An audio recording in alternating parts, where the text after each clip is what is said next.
Boker Tov, désolé pour le retard. On peut avancer. La dernière fois qu'on s'était vu, on avait avancé, on avait expliqué un petit peu les principes selon lesquels les Kohanim devaient être ceux qui allaient porter le Aaron au moment où ils allaient rentrer en terre d'Israël. Lorsque c'était particulièrement les Kohanim qui devaient rentrer pour porter le Aaron, je m'excuse, pour rentrer en terre d'Israël, on avait développé un petit peu le principe selon lequel c'était grâce à la Torah qu'il allait pouvoir avoir des changements d'état, être fait.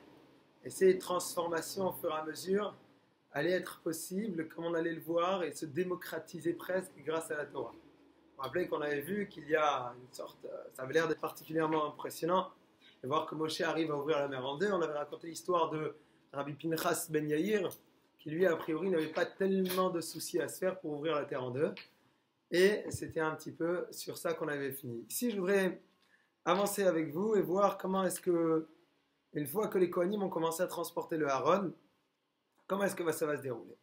On est donc dans le troisième pérec de Yoshua. Vayomer Hashem el Yoshua, Yom hazeh echel gadlecha be'ayne kol Yisrael, asher yedun ki kasher hayiti im Moshe imach. Aujourd'hui, grâce au miracle qui va se produire, on va dire sous ta présence, c'est-à-dire c'est un petit peu toi qui va donner le ton, eh bien, tu vas voir que ton nom va être grandi par rapport aux yeux des Bnei Israël. La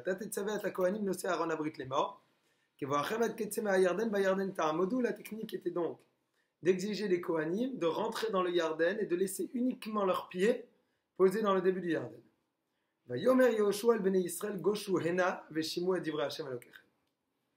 s'adresse aux Bnei Israël, leur demande Goshu Hena, approchez-vous tous ici, et on va voir que le ici est extrêmement important, et vous allez entendre les paroles de Dieu. Il y a quand même marqué Goshu Hena Veshimu et Devar Hashem. Tout de suite Yoshua va leur dire Vayomer Yoshua merci Bezot Tedun Kikel Chai Bekirbechem Veoresh Yorish Mibnechem Et Aknaani Et Chiti Et Achivi Et Aprizi Et Agirgashi Vaimori Vaivusi.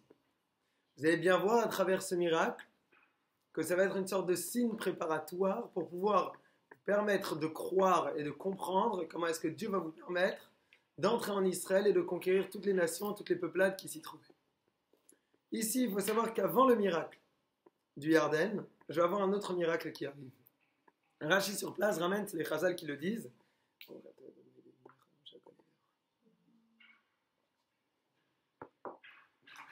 Que la raison pour laquelle le texte a besoin de me dire Goshu Hena, le Goshu Hena, on voit qu'il y a un mot en trop, c'est Hena.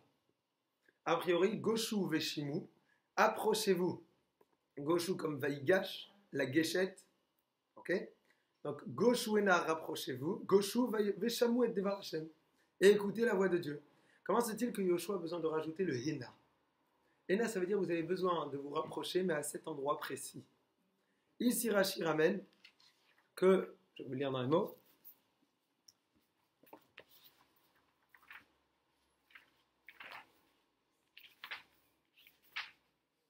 voilà.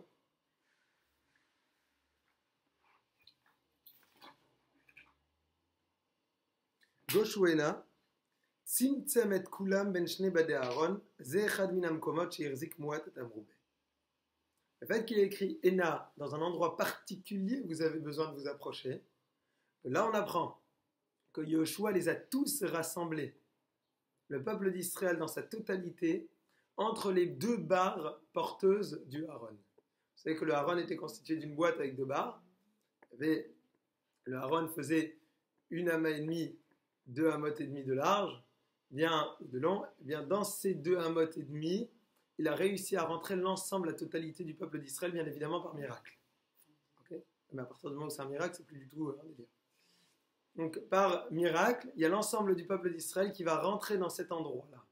La question est de savoir, bien évidemment, en dehors du fait que, bon, bravo, il y a eu un miracle, à quoi ça nous sert? Pourquoi est-ce que Dieu a besoin de faire un miracle pareil? En quoi est-ce que ça nous change d'avoir un miracle pareil?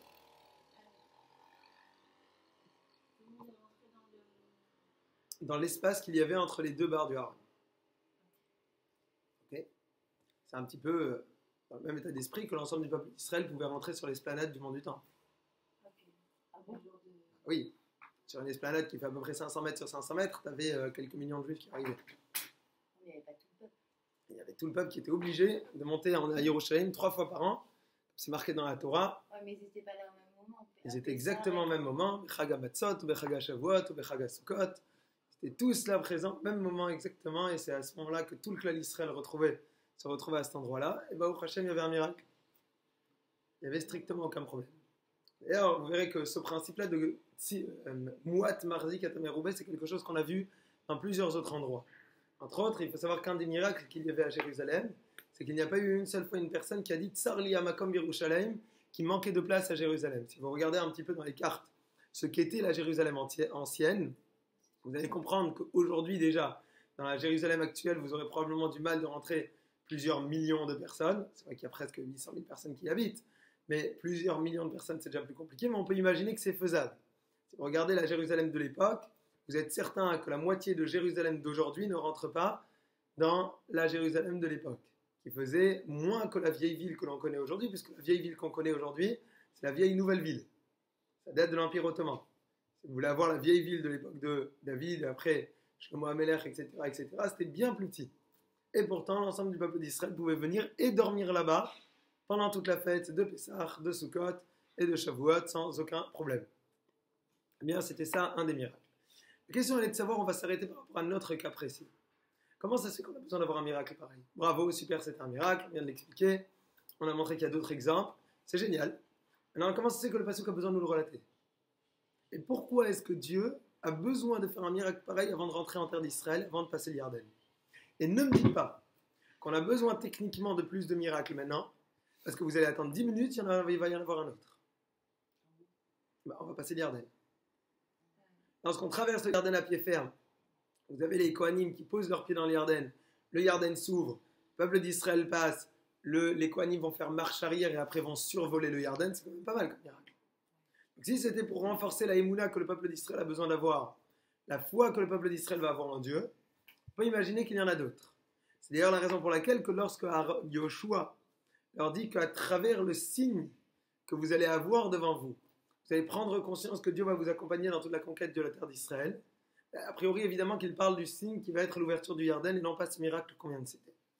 À partir de ce moment-là, je vais expliquer qu'il y a un principe qui s'appelle Ki'ish Echad Belev Echad, c'est-à-dire la hardout du peuple d'Israël. La hardout du peuple d'Israël. La hardout du peuple d'Israël, c'est-à-dire l'unité du peuple d'Israël. Cette unité du peuple d'Israël est une condition obligatoire pour pouvoir entrer en terre d'Israël. Lorsque l'on rentre en terre d'Israël, on va se retrouver comme un seul et unique peuple, et ce seul et unique peuple est considéré comme une sorte de grand corps. Et dans ce corps, chaque partie va bien évidemment être en phase avec le reste. Chaque partie va être connectée avec le reste. Quelqu'un auquel on va faire mal au doigt, bien évidemment que c'est l'ensemble du corps qui souffre. Ça peut être le doigt de la main, le doigt des pieds, ça peut être on le pince à n'importe quel endroit dans le corps, il va avoir mal dans tout le corps. Le peuple d'Israël, c'est exactement le même état d'esprit.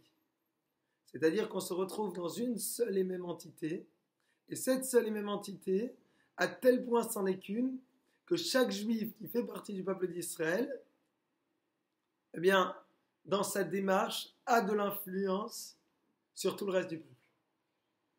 C'est pour nous expliquer à quel point, ici, lorsqu'on passe le Yarden, le peuple d'Israël, il faut savoir qu'il y a marqué dans l'Yerushalmi, Kiblu alehem arvut afalanistarot. Ça veut dire quoi cette phrase? C'est-à-dire qu'ils ont reçu la harvout. Vous savez que la harvout, c'est quoi? C'est la responsabilité que l'on a l'un envers l'autre. Beaucoup de personnes vous disent, ah, eux, ils vont mal se comporter, ils vont faire une avéra, ils vont faire ce genre de choses. Au fond, qu'est-ce que tu t'en fiches? Puisque de toutes les manières, ça ne te concerne pas. Ils font ça chez eux à la maison, tu ne vas pas les voir, tu ne vas pas les entendre et point final. C'est le genre d'argument que vous entendez assez souvent. Pourquoi est-ce que ça te dérange ce que les autres vont faire?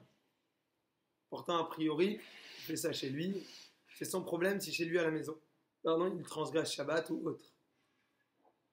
C'est son problème si à la maison, il a décidé d'avoir des mœurs un petit peu particulières. Bien, moi je vais dire que ça me dérange personnellement. Pourquoi? Parce que étant donné que l'on est un seul et unique peuple, le comportement d'autres personnes dans ce peuple va obligatoirement influencer sur nous. Je dois accepter le fait qu'étant donné qu'on est un seul groupe, et le Maharal dit qu'il n'y a strictement aucun autre peuple sur terre qui se comporte de la même façon, à savoir qu'il y a une sorte de hardout à un niveau pareil, dans lequel chaque personne dépend de l'autre. Pourquoi? Parce que je vais avoir la sainteté du peuple, et la possibilité de m'élever qu'à partir du moment où je fais partie de ce peuple d'Israël. Je ne sais pas si vous vous rappelez, une fois on avait parlé des deux parties qui se trouvent à l'intérieur de chaque juif. La partie extrêmement individuelle et l'autre partie qui est l'individu mais dans le groupe. J'existe en tant qu'individu à part entière, en tant qu'entité telle qu'elle est, mais j'existe aussi en tant que personne dans le groupe. Eh bien, cette personne-là dans le groupe ne pourra avoir d'accomplissement qu'à partir du moment où le groupe lui-même est arrivé à un aboutissement. Si le groupe est en train de faillir à son devoir, eh bien, obligatoirement, cette partie-là de moi-même ne pourra pas se permettre d'arriver au maximum qu'elle puisse être. D'ailleurs, vous verrez qu'il y a plusieurs histoires dans lesquelles il y avait des chachamim qui étaient assis tous ensemble, et il y a une voix qui est sortie qui dit « Raoui shetishre shrina benehem ». Et personne dans laquelle « Ah, yesh echad bachem, sheraoui shetishre shrina benechem ». Il y a une personne parmi vous, cette histoire elle est arrivée en tout cas au moins 2 fois dans la Gemara, dans laquelle vous avez les sages qui étaient assis. À un moment, il y a une voix qui dit qu'il y a une personne parmi vous qui mériterait de recevoir la Shrina, qui mériterait de recevoir la présence divine chez lui. Il y a marqué dans la Gemara, Natnu enehem be'ilel hazaken, Natnu enehem be'shmuel hakatan. Les deux histoires différentes. Une fois, tout le groupe des sages qui étaient présents se sont tous tournés vers Hillel parce qu'ils savaient très bien que la personne qui mériterait d'avoir la présence divine et un dévoilement divin, c'était soit Hillel hazaken dans la première histoire, soit Shmuel hakatan dans la deuxième. Et qu'est-ce qui est la raison pour laquelle il n'a pas ce dévoilement? La Gemara dit, et là, chez En Nedoro Zakaïn, que les gens de sa génération ne sont pas au niveau. Et puisque les gens de sa génération ne sont pas au niveau, cela empêche cette personne-là, qui même si elle-même, par rapport à son propre travail, est au niveau, ne pourra pas réussir à avoir un dévoilement pareil. Ça, c'est le premier principe que l'on voit. Ici, quand vous voulez développer ça, vous allez voir que le peuple d'Israël qui rentre et qui va passer l'Yarden va recevoir la Harvout, va recevoir une responsabilité de l'un par rapport à l'autre, même sur ce qu'on appelle les Nistarot. Il faut savoir que les Nistarot, ce sont les actes cachés. Les actes cachés, ça veut dire quoi? C'est-à-dire que le peuple d'Israël, déjà depuis Matan Torah, avait reçu la Harvout, avait reçu la responsabilité d'un par rapport à l'autre, uniquement pour tout ce qui va relever d'une action dévoilée. Je suis responsable d'un autre juif si je vois ce que l'autre juif est en train de faire qui n'est pas correct, eh bien ça m'implique. Bien évidemment, quand je dis ça m'implique, même si aujourd'hui ça m'implique encore, je devrais avoir aussi la finesse et l'intelligence de pouvoir savoir comment réagir. C'est pas parce que ça me concerne que j'aurai le droit de faire ce que je veux. C'est pas parce que je suis concerné et que ça me dérange que j'aurai le droit d'agir de la façon qui m'intéresse et de commencer à crier, hurler sur ce que je veux. Pas du tout. Et que je dois sentir une obligation à l'intérieur de moi, c'est une certaine forme de dérangement qui me dit, bien, tu dois agir et tu devrais faire quelque chose. Si cette personne n'est pas au niveau, tant qu'elle ne l'est pas, bien, toi-même, tu ne vas pas pouvoir atteindre le maximum de ce que tu veux.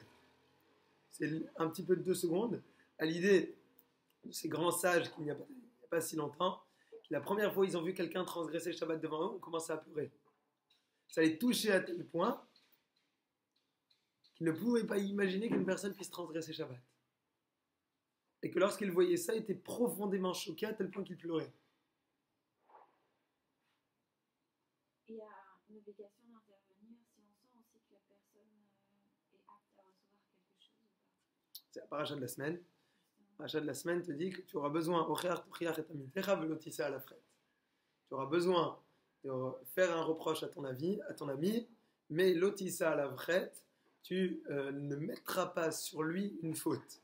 Explique les sages que si tu sais qu'à travers ta remarque, l'autre va te haïr, or haïr un juif est interdit, donc à travers ta remarque, tu l'as poussé à fauter en te haïssant.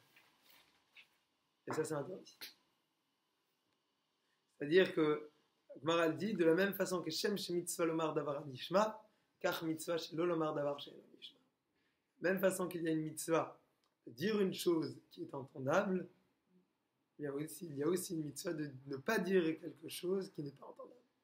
Toujours, il faut savoir que dans la majorité des cas, sauf si c'est fait avec un doigté particulier, une finesse, ou en sachant le faire, ce n'est pas acceptable.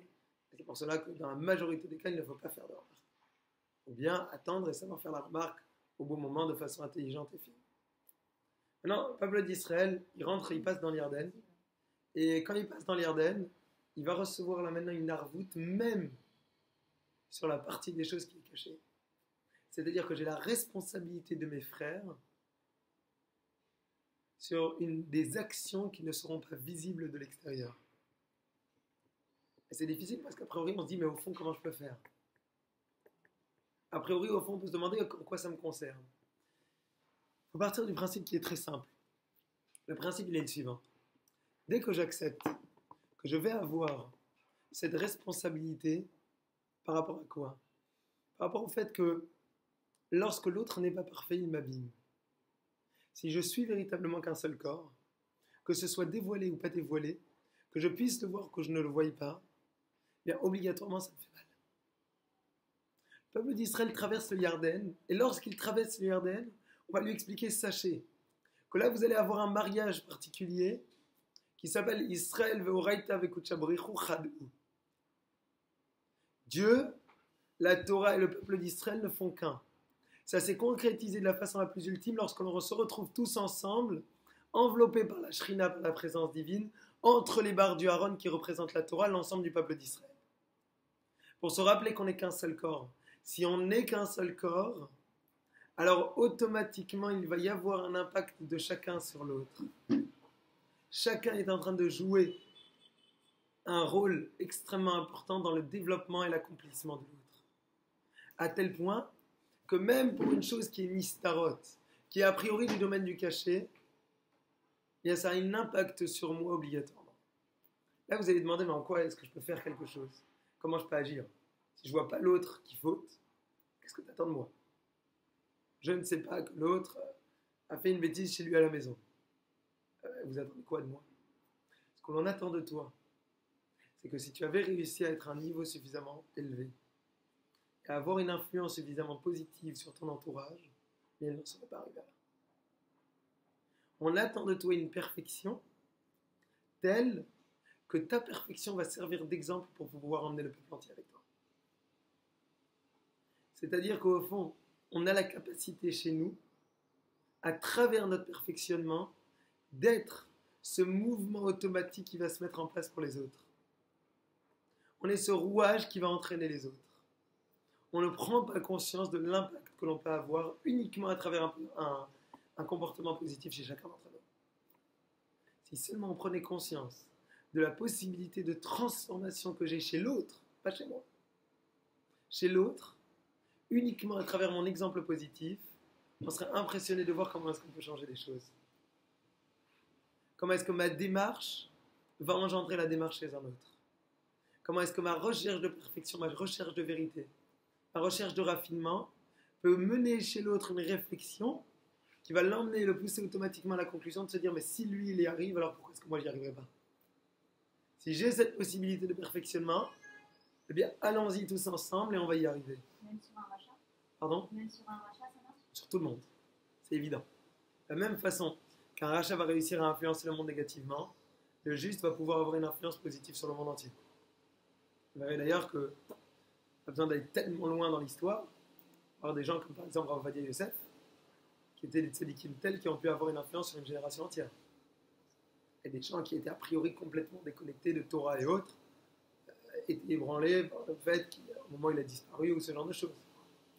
Mais l'exemple vivant, malheureusement plus de nos jours, c'était l'exemple vivant d'une personne qui, de par sa personnalité, pouvait avoir un impact réel sur des personnes qu'il aura probablement jamais croisées dans sa vie. Ou en tout cas jamais adressé la parole. À travers uniquement sa démarche positive. Parce que lorsque tu aimes l'autre, tu arrives à avoir une influence. Ça, c'est le premier point. Non. Vous savez qu'il y a même une histoire, on raconte que le célèbre avocat Mazet, qui était l'avocat dans l'affaire Bélis. Bélis, quand on avait accusé ce juif en Russie d'espionnage, et on avait l'ensemble du peuple d'Israël qui attendait, qui était pendu au verdict que la cour allait donner par rapport à cela, parce que bien évidemment en fonction du verdict, ça allait pouvoir engendrer des pogroms partout pour toutes les personnes qui n'attendaient qu'une excuse pour pouvoir exterminer encore bon nombre de juifs partout où ils pouvaient. Et l'avocat est allé voir le Rav de Lublin avant une partie du procès, j'imagine que c'était pas en une seule fois, lorsqu'il allait voir de Rav de Lublin, il lui a dit, parce que bien évidemment le procès était contre un juif, mais était aussi contre l'ensemble de la Torah et du peuple d'Israël. Il a dit, que vais-je répondre lorsqu'ils vont me demander d'expliquer le texte de la Gemara qui dit Atem Kruim Adam, Ven Numat Olam Kruim Adam. Texte de la Gemara qui dit, vous êtes considérés des Adam, vous êtes appelés Adam, l'homme, et l'ensemble des nations du monde ne sont pas appelées hommes. Alors bien évidemment, l'explication simple, elle est que, on sait très bien, les autres ne sont pas des singes, ce sont des êtres humains. La Gemara n'est pas en train de dire que celui qui n'est pas juif, ben, vous savez qu'il a exactement le même corps, la même façon de penser, etc., etc., le même, en tout cas, la même composition, et pourtant lui c'est un singe et lui c'est un être humain. Qu'est-ce que la Torah veut dire? Qu'il y a différents niveaux, qu'il y a un niveau qui s'appelle Adam, c'est le niveau poussé, ce niveau-là ils ne l'ont pas. Bien évidemment, ce n'était pas une chose entendable dans un procès pareil. Rav de Lublin lui a répondu la chose suivante. Il a dit, si on te demande cette question-là, tu devras répondre que regarde qu'est-ce qui se passe pour ce juif-là. Des dizaines de milliers de juifs sont en train de sentir ce qu'il ressent, sont en train de vivre ce qu'il vit, sont en train de souffrir sa souffrance, de stresser son stress, etc., etc. Chose que vous n'avez retrouvée nulle part ailleurs. Un peuple tout entier qui a priori a un individu parmi eux qui a fait une faute mais qui ne dépend que de lui. Et vous allez avoir un peuple tout entier qui va véritablement être secoué et dans l'attente, le stress, l'angoisse de savoir c'est quoi le verdict que la cour va donner par rapport à cette personne. Comme si ça les concernait directement.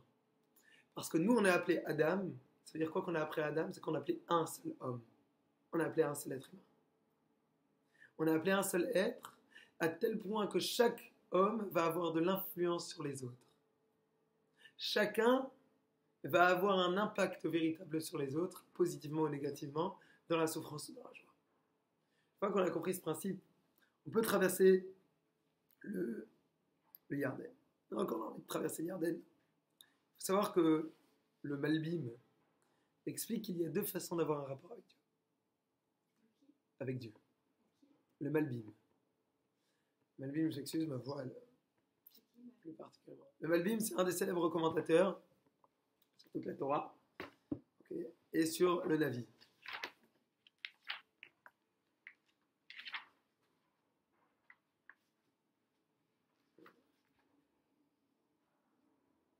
Le Malbim dit la chose suivante.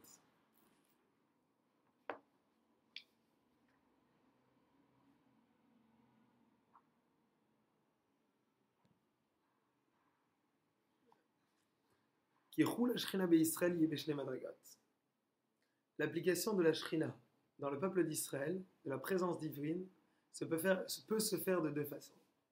Et là, mon extrait sera un peu fin, on va essayer de se concentrer. Première possibilité, Dieu peut être présent parmi nous, un petit peu à l'image du cœur, parce que le cœur est cette partie de notre corps qui se trouve dans une partie centrale du corps et est entouré de l'ensemble des membres. Vous allez avoir le cœur qui est a priori protégé, emballé par tout le reste des membres. Par la peau, par le corps tout entier qui l'entoure.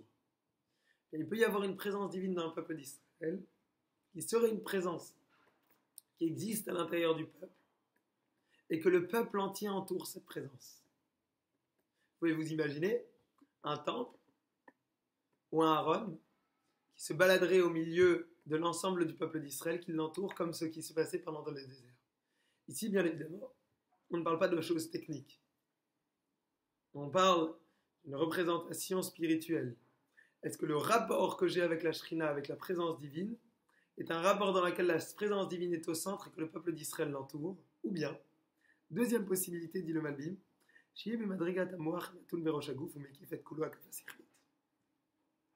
à moins que cela soit représenté comme le moar.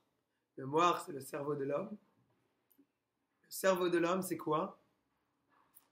C'est le cerveau qui est au-dessus de tout et qui va entourer lui tout le reste.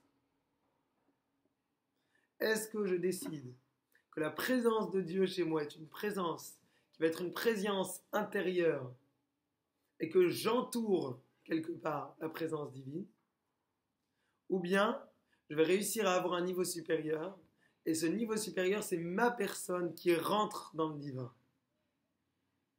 Et le Malbim m'explique qu'aux fonctions du rapport que je vais avoir avec la spiritualité, bien, la spiritualité va avoir un impact sur moi. Le premier rapport que je peux avoir avec la spiritualité, c'est quoi?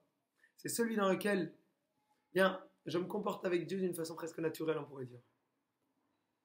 Dans lequel Dieu fait partie de moi-même, mais est entouré par moi. C'est-à-dire qu'il y a peut-être un certain manque dans le rapport de gestion que Dieu va avoir de mon quotidien. C'est au centre de ma vie, mais en étant au centre de ma vie, il est entouré par le reste de ma vie. La seconde approche, c'est de voir que l'ensemble de ma vie a besoin de rentrer dans le cadre qui est défini par Dieu. Ici, lorsqu'on rentre dans les badim du Aaron, entre les barres du Aaron, bien on a l'ensemble du peuple d'Israël qui va faire une adaptation en fonction de le désir de Dieu. Lorsque j'ai un comportement pareil, bien, le Malbim dit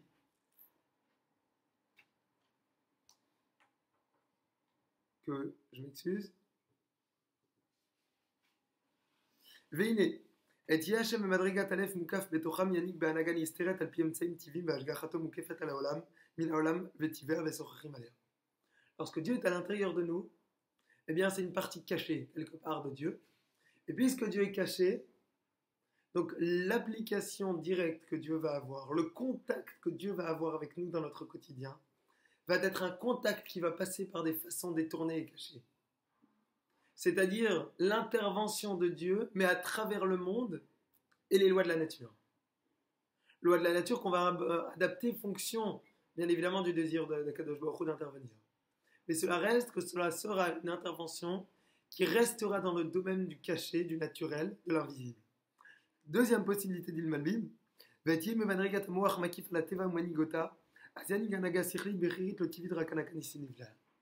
que lorsque Dieu, par contre, si la façon que l'on a comme rapport avec Dieu est une façon qui se rapporterait à ce cerveau qui définit lui l'action du reste du corps, qui n'est entouré par quoi que par rien du tout, eh bien Dieu aussi va avoir un rapport avec le peuple d'Israël qui sera un rapport qui sort complètement des lois de la nature et qui sera quelque part eh bien, une sorte de miracle quotidien.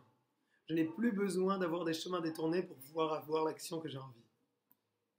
Ici, vous avez donc ces deux façons d'agir du peuple d'Israël. Le peuple d'Israël, fonction de son état d'esprit, fonction de son rapport, va avoir un impact sur le rapport que Dieu va avoir avec lui dans son quotidien. On est ceux qui définissons la façon dont on a besoin d'avoir une action concrète. En fonction de notre action, l'ensemble du peuple d'Israël va changer. Ça, c'est un petit peu, pour finir, l'histoire du miracle que l'on a donné ici, à savoir que l'ensemble du peuple d'Israël est rentré dans les badim du Aaron, c'est-à-dire que je prends conscience complètement d'adapter ma situation, mon quotidien, mon programme avec le désir attaché. Fonction de la Torah, ce n'est pas seulement que la Torah va avoir une place essentielle dans ma vie, mais que ma vie va s'adapter fonction de la Torah. J'organise mon quotidien fonction de celle-ci. Et pas que lorsque j'ai organisé mon quotidien, je lui laisse une place de choix. Chose qui est bien évidemment déjà un niveau exceptionnel. On est tous d'accord. C'est un niveau exceptionnel de pouvoir déjà avoir, à l'intérieur de ma personne, laisser à Dieu une place de choix. Mais le niveau qui va être encore plus élevé, c'est celui dans lequel Dieu va non seulement avoir une place de choix, mais fonction du désir de Dieu exprimé dans la Torah, je vais organiser ma vie et mon programme entier. C'est deux approches légèrement différentes qui vont avoir bien évidemment un gros impact sur tout le reste. Une fois que j'ai vu ça, je vais reprendre mon texte. On va essayer d'avancer.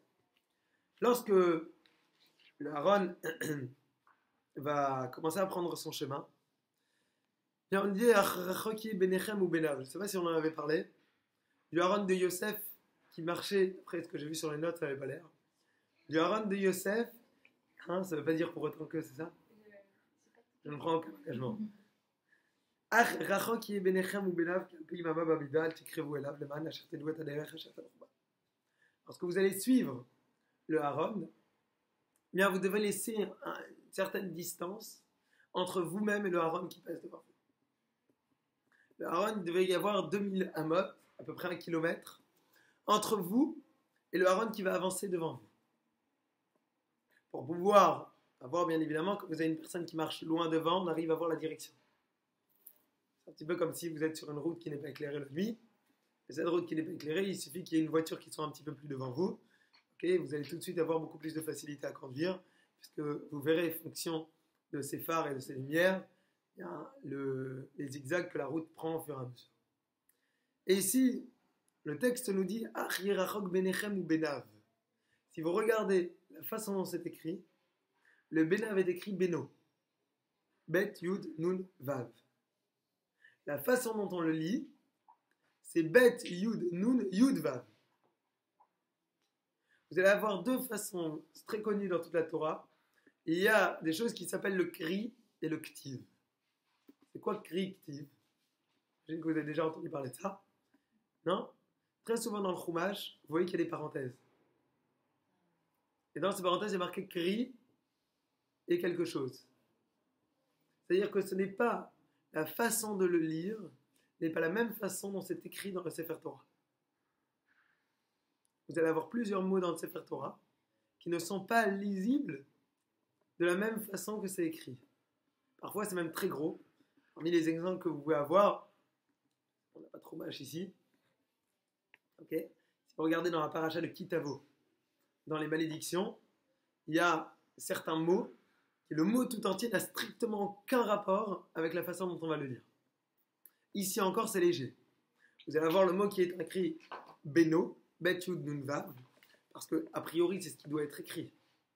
Que vous allez devoir laisser une certaine forme de séparation entre vous et le Aaron, l'arche sainte, singulier, qui marche devant vous. Donc, quand on dit entre moi et lui, c'est entre béni ou béno. Lorsque c'est entre moi et eux, petit cours d'une panne de bon matin, entre moi et eux, c'est béni ou bénav. Bénéhem, bénav. C'est un pluriel. Ici, la façon de le lire, c'est bénav. Entre vous et eux, c'est écrit béno. Pourquoi est-ce que j'ai besoin d'avoir une façon différente? Bien évidemment, chaque fois que la Torah a une façon différente entre la façon dont c'est écrit, la façon dont ça doit être prononcé, il y a bien évidemment un sens à cela. C'est pas par hasard que c'est écrit de cette façon. C'est pas par hasard que je dois le lire différemment. Et là, le texte nous explique que la séparation qu'il va y avoir entre moi et le Aaron, c'était pas entre moi et le Aaron, mais c'était entre moi et les Aaron. Ah bon, les Aaron? Ouais, il y en avait deux. C'est quoi les deux Aaron qu'il y avait?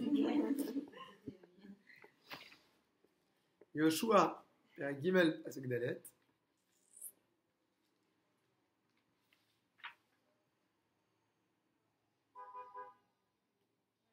דבר אחר, שני אהרונות היו, של שכינה ושל יוסף מהלכים יחד. Il y avait deux Aaron qui avançaient, un de la Shrina et un de qui? De Yosef. Vous savez que lorsque le peuple d'Israël va sortir d'Égypte, on va prendre avec nous le Aaron. Ce qu'on prend avec nous le Aaron, eh bien, on démarre. Et lorsqu'on démarre, on va avoir qui va nous accompagner. Marquez que l'ensemble du peuple d'Israël, c'est pas si longtemps, il y a Pessah, non? Vous vous rappelez de Pessah? Pas très longtemps. Eh bien, au moment où on sort d'Égypte, qu'est-ce qui a marqué? On va sortir avec beaucoup de richesses. Qu'est-ce qui s'est passé? Le dernier jour, Shinchaf Yudnunhe. Un de la Shrina et un autre celui De de Yosef. Yosef. Le Aaron de Yosef, c'était le cercueil de Yosef. Le cercueil de Yosef qui a avancé. Le cercueil de Yosef, il ne faut surtout pas faire une tête pareille, Chas Veshalom. Non, mais c'était un mort. Parce que les tzadikim ne sont pas décomposés. C'est pour ça qu'on prie sur leur tombeau. Entre autres. Beaucoup.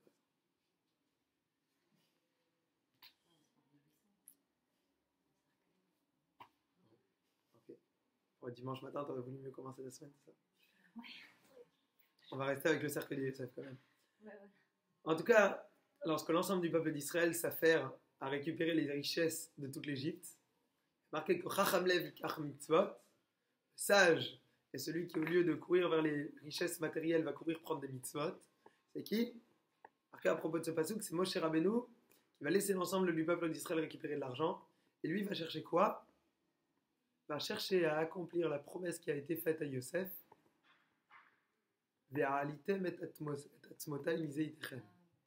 Yosef avait dit, Pakod Yivkod Elokim Etrem, un jour viendra dans lequel Dieu va vous récupérer de cet endroit-là, l'Égypte. Et à ce moment-là, vous remonterez avec vous mes ossements. L'ensemble de mes ossements devront être récupérés, donc mon cercueil devra être récupéré. Où est-ce que se trouvait le haram de Yosef? C'est caché où? Dans le Nil. Vous savez bien, Moshe Rabbeinu, qui est assez pressé en plus, à l'ensemble du peuple d'Israël qui a besoin de sortir dans quelques heures. Et quand l'ensemble du peuple d'Israël a besoin de sortir dans quelques heures, lui, il va partir à la recherche du Haron. Et quand il part à la recherche du Haron, comment est-ce qu'il va faire? Il est face au Nil, et vous imaginez que ce n'était pas la taille d'une pièce, c'est un petit peu plus long et un petit peu plus large, et il doit récupérer le Haron de Yosef. Qu'est-ce qu'il va faire? Vous ne connaissez pas l'histoire? Non? Prenez une plaque, et sur cette plaque, il va graver Allez Chour. Monte, Chour, c'est qui? C'est comme Chauve, c'est le taureau. Monte, celui qui est symbolisé par le taureau, puisque vous savez que Yosef, les symboles qui le définissent, c'est le Shor. Bechor Shoro Hadarlo, Vekarnereem Karnav, comme il est écrit dans la paracha de Vezot Abracha, les bénédictions de Moshe à l'ensemble des tribus du peuple d'Israël. Et là, parce qu'il a jeté cette plaque dans le Nil, il dit écoute, c'est simple, soit tu décides de remonter toute seule, soit non pas. Et là, la plaque va remonter avec le cercueil lui-même. Et ils vont récupérer les ossements de Yosef et vont avancer. Ce cercueil de Yosef, il est quand même assez utile pour deux fois. Premièrement, parce qu'on dit Ayam Rahav Ayanos, Ayarden Isov Leachor. Ce matin, c'était Rosh Chodesh, raison, entre autres, de mon retard. Okay. Raison d'ailleurs pour laquelle je devrais partir dans pas trop longtemps. Bien, c'était Rosh Chodesh, et quand c'est Rosh Chodesh, on lit le Hallel.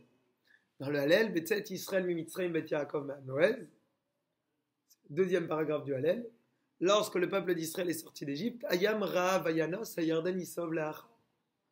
La mer a vu et s'est enfui. Ayarden Isov Leachor, le Yarden est reparti en arrière et reparti sur ses pas. Qu'est-ce qu'elle a vu la mer? Qu'est-ce qui a eu de l'impact pour le Yarden? Il y a marqué Raharono Shel Yosef. La mer a vu le Haron de Yosef, et lorsqu'elle a vu le Haron, le cercueil de Yosef, la mer elle a dit pas de problème, je laisse passer. Juste de fermer la porte. Elle a vu le cercueil de Yosef, et lorsqu'elle voit le cercueil de Yosef, elle dit pas de problème, je laisse passer le cercueil de Yosef. À Yarden, il sauve l'Achor. Les commentateurs expliquent que c'est aussi grâce au cercueil de Yosef qui se retrouve face au Yarden que le Yarden va s'ouvrir en deux. Pourquoi est-ce qu'on a besoin d'avoir particulièrement aussi le mérite du Haron de Yosef pour pouvoir traverser la mer et pour pouvoir traverser le Jourdain? Ici, lorsque l'on avait le Haron de Yosef qui avançait à côté du Haron de la Shrina, il est écrit que les peuples du monde demandaient qui sont ces deux boîtes qui avancent côte à côte. Vous allez d'ailleurs voir que toute l'histoire de Pessar Sheni qui arrive dans pas longtemps, vous avez entendu parler de Pessar Sheni, deuxième Pessar, marqué dans la Torah, ceux qui étaient impurs pour pouvoir faire le premier Pessar sont venus voir Moshe, ils lui ont dit mais attends, je comprends pas. Nous on est impurs, on peut pas emmener le Korban de Pessar. Comment est-ce qu'on va faire? On va rater le Korban de Pessar. On est impurs parce qu'on a été en contact avec un mort. Et là Dieu, Moshe dit attendez, je vais demander à Dieu c'est quoi l'ordre qui s'applique par rapport à vous. Et là on vous dit l'ensemble des personnes qui étaient tmeim les nefesh adam toutes les personnes qui étaient impures suite au contact qu'ils ont eu avec un mort et n'ont pas pu faire le korban de Pessah au bon moment, eh bien ces personnes-là pourront avoir une séance de rattrapage quand? Un mois après Pessah. C'est pour ça qu'un mois après Pessah, en Iyar, dans le mois de Iyar, ça arrive dans quelques jours, une dizaine de jours, et on va avoir ce qu'on appelle Pessah Sheni. Pessah Sheni, on a même l'habitude de manger de la matzah le jour de Pessah Sheni. On a l'habitude de prendre, j'imagine, les différents stocks qui se trouvent encore chez vous de matzah, et d'en manger particulièrement le jour de Pessah Sheni en souvenir du Pessah Sheni, qui était simplement la séance de rattrapage du Korban Pessah numéro 1. Et là, la Torah demande, mais je ne comprends pas, c'était qui ces gens qui étaient impurs pour avoir été en contact avec des morts? Et une des explications, c'était simplement ceux qui portaient le Haron de Yosef.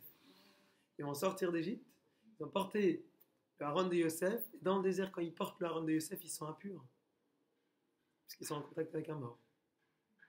Ces personnes-là sont celles qui vont faire le Pessah Sheni. L'ensemble des rois du monde vont voir ces deux Aaron qui marchent côte à côte et demandent c'est quoi ces deux Aaron. Et là, le peuple d'Israël leur répond, ça c'est le Aaron de la Shrina et c'est le Aaron d'un mort. Là les nations disent, mais que fait le cercueil d'un mort à accompagner l'arche sainte? Et là la réponse elle est dit, qui est Mzé Mashekatouv Mzé? Celui qui est mort dans ce cercueil a accompli ce qui est écrit dans l'autre Aaron. Pour faire un parallèle direct entre le fait que la Torah est une Torah de vie, est une Torah applicable, est une Torah dont l'emblème le plus fort est la personne qui a réussi dans sa vie à l'appliquer. On dit, vous voyez ce mort-là? Eh bien, ce mort-là, sa vie a été l'application de ce qui est écrit et qui a priori est inerte dans le Aaron. Dans le Aaron, vous savez tous ce qu'on avait déjà dit, il y avait les louchot, il y avait les chivrés louchot, il y avait les louchot, les tables de la loi entières et les tables de la loi brisées les premières, et il y avait aussi le rouleau de la Torah que Moshe a écrit. Eh bien, on dit aux nations, regardez, celui qui est à l'intérieur de ce cercueil est celui qui a mis en application l'ensemble de la Torah. Cette personne-là, ce Yosef, c'est celui qui arrive à être au-dessus du Teva, au-dessus de la nature. Pourquoi est-ce que Yosef est au-dessus de la nature? Parce que tout simplement, Yosef arrive à être celui qui va se comporter d'une façon différente de ce que la nature de l'homme aurait pu faire. Yosef, c'est celui qui, lorsqu'il va être face à l'épreuve de Potiphar, va surmonter ses envies qui sont les plus naturelles qui puissent être. La tendance naturelle de l'homme qui aurait dû être, d'après toutes les fonctions normales, de fauter. Et là, Yosef va réussir à dépasser les lois de la nature et à ne pas fauter. Il va dire, effectivement, j'ai un corps, je suis un être humain, mais avec tout le fait que je suis un être humain, je réussis à me surpasser et à prendre la décision que je ne faute pas. Donc c'est quoi? C'est tout simplement la puissance de l'être humain et la décision qu'il a de surmonter la nature. Ah bon? Toi, Yosef, tu as cette capacité. Si toi, Yosef, tu as cette capacité, eh bien, il n'y a pas de problème. On va changer la nature et adapter la nature en fonction de toi aussi. Si tu réussis à être celui qui va avoir un rapport avec la nature, qui est que moi, je gère la nature, je suis au-dessus de la nature, et que quelque part, les lois physiques qui gèrent le monde, les lois normales qui gèrent ce monde-là, ne s'appliquent pas pour moi, puisque j'arrive à surpasser cela, bravo. Et en fonction de cela, on va réussir à faire une transformation aussi. On va réussir à faire en sorte que non seulement lorsque tu vas te retrouver devant la mer, eh bien la mer va s'ouvrir par rapport à lui, et le Jourdain aussi va accepter de changer son cours et donc de changer les lois de la nature par rapport à Yosef. Yosef, c'est celui qui, sur ces deux points-là, va réussir à être au-dessus. C'est pour cela qu'on a besoin d'avoir un accompagnement entre ces deux Aaronotes. Mais aussi, on a besoin d'avoir un accompagnement parce que Yosef est bien évidemment le symbole de la personne qui va avoir la sainteté, la Gdusha. La Gdusha, c'est celle qui permet au peuple d'Israël d'entrer sur sa terre et d'y rester. À la fin de cette paracha, de la paracha de la semaine, Kedoshim, qu'est-ce qu'on voit?